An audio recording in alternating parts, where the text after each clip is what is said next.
Sherri and Danny also remember the murder by the Manson family of Shorty Shea, a ranch hand at the Spawn Ranch. Shorty was dismembered, cut into 9 pieces, and the police, unable to locate the body, have never solved that brutal crime. Yeah, he's pretty stubborn himself. You know, he liked Charlie and he let him know, you know. I mean, I can't say I got along with him, you know, that if I really liked him as a person, you know. I mean, I never hated him or nothing, but whether I liked him or not, you know. You didn't want him in 9 pieces, especially. No, I mean, I wouldn't care, you know. I mean, I can have a personality difference, but, you know, I don't care what they do as long as they ain't doing it to me, you know. I never hated anybody that much, you know. But Charlie didn't like people who talked back, and Shorty talked back a lot, eh? Well, I guess it was just coming towards the end when Shorty was at the wrong place at the wrong time. You know, I mean, he was off and on, you know, and he left, you know, and he just got there at the wrong time, you know, in the wrong place. That's a lot of it was timing, eh? Somebody who just happened to be in the wrong place at the wrong time. That's it. Yeah, it's true. Got dismembered. Yeah, he must have felt bad about it. Who? Shorty. I would guess. Yeah. Yeah, I think so. Me in 9 parts. Not too much of me can be put in 9 parts. Could you talk to Charlie now if he got out? Would you sit and rap with him? Would you worry? Or would you be able to be friends? He'd be dead before he got out. There's too many people who don't like him. There's a big family. What, too many people in the joint or too many people out? People out of the joint. If that were my sister or my daughter, I'd be sitting right in the front gate. Yeah, he'd have it rough. Yeah. But I don't know, maybe he might not. I don't know, but No, I doubt it very much. I think he would have it rough. Very rough. I think probably to this very day, Danny's very fearful of Charles Manson. He denies that, but he gives off an aura. I think he's scared stiff of Charles Manson stuff. Yeah, well, Danny's kind of a masculine guy, even though he's a little guy. I think he's only 5'4", and he doesn't want to talk about fear. But believe me, when I was interviewing him before the trial, there was no question that he was very, very afraid of Charles Manson. And I don't criticize or blame Danny. Danny has good cause to be fearful. But I think he's been in fear of Manson, as just about everyone has who's come into contact with this guy. You don't hold any grudges. That's it. That's you don't hold any grudges, you know. He don't care. You know. That's home sweet home. I mean, he's been there a long time, and he's told us about a lot of things he's done, and it's, you know, he's not, I don't think he's discontent. Well, and everybody just didn't have it quite together enough. You know, I mean, if everybody were together, they'd all be in jail right now. But everybody wasn't, you know, their heads weren't in that trip, you know. And we were still back at peace and love. Well, a couple other people were at, you know, slicing people's heads off, you know. The ones that, you know, said, well, I like to have fun, but, you know, stay out of a little bit of trouble here.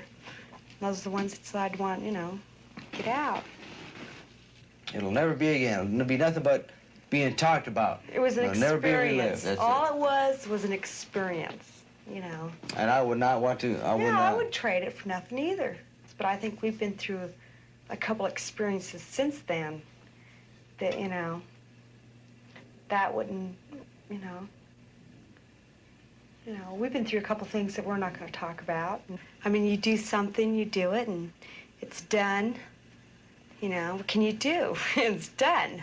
You know, snivel about it for another 5 years. What can you say? I'm sorry, you know, big deal. We don't have no restrictions on life.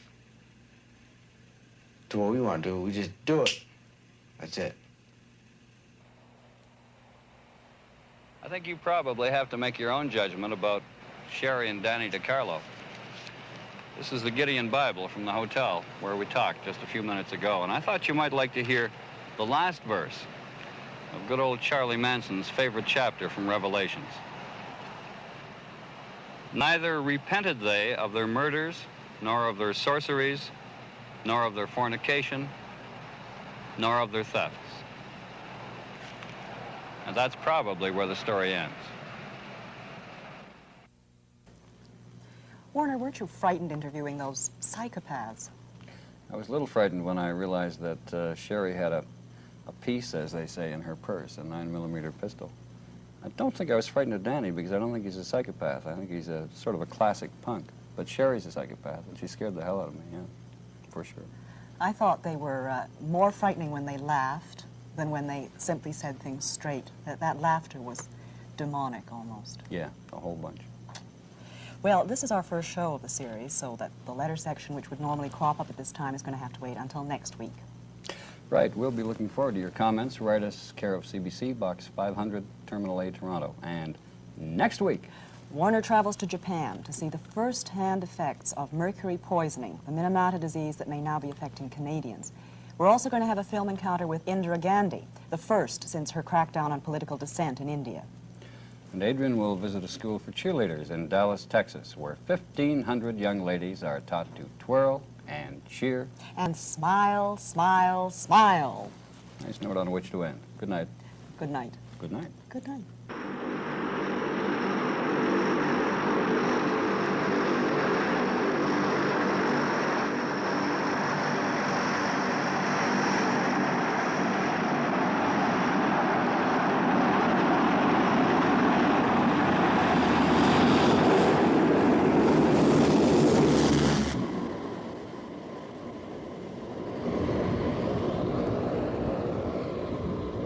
Every once in a while, Gary would get up and look, and finally he saw the lights of the rescue party off in the distance as they were making their way towards us. And I was barely conscious at that time. And I can remember he came over and he kicked me in the side of the leg. And he said, "Don't you die on me now, you son of a bitch. They're just about here. They're coming. And stay awake."